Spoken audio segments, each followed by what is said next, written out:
in life, you're born, you live, you die. There's not too many things you can control over that. What I can control when I go to sleep sometimes, how much rest I get, my diet to some point, depending on how wealthy I am, how healthy the food I eat. I can control that. I can control a little bit of how much entertainment I get, whether most of it's free content. If you have the internet, you get a lot of free content. I don't pay for cable. I think it's a waste of money.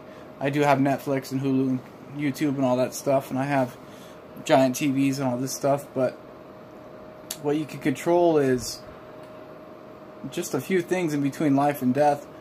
You can control when you go to sleep sometimes, how much rest you get, your diet. You can control when you wake up, when you go to sleep. You can control how hard you're going to work. You can sort of control what jobs you're going to work. You can control how hard you work when you get to those jobs. You can control what type of first impressions and impressions you make on people.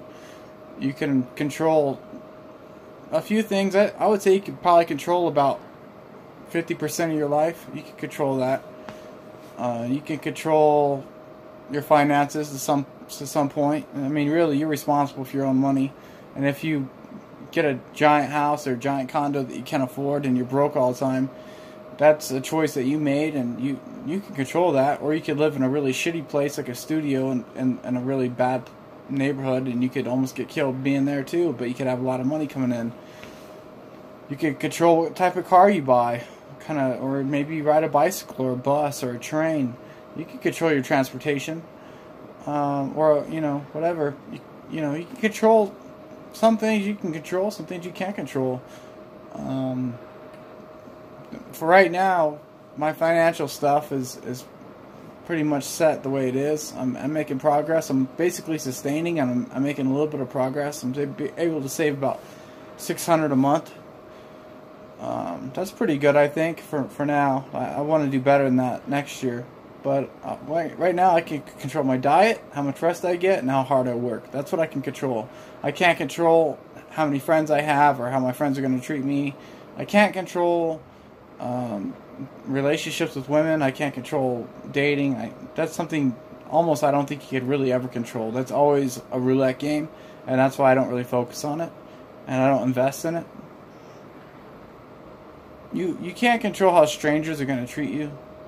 Sometimes, if you got a new job and there's always new strangers on your team, you can control how they see you. But if you just blindly approach a woman at a coffee shop, you can't control that situation. That's why I don't really invest in those situations. It's not worth the risk, rolling the dice and the gamble for me. If I bet $10 on a football game, I can't control it.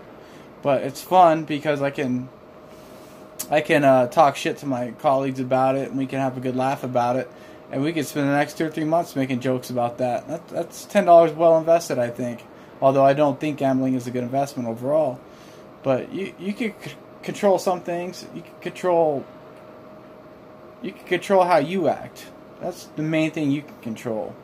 And that's important. I think more people should control that and focus on that. You can control what kind of shape you're in and how much you want to lift weights and how hard you want to work. And that's a good idea. I think you should control yourself and focus on controlling yourself. And even controlling yourself is hard to do sometimes because people have addictions to nicotine and alcohol and drugs and gambling and all these different things. But if you can control your addictions a little bit, you can control yourself for the most part, I think you're doing good.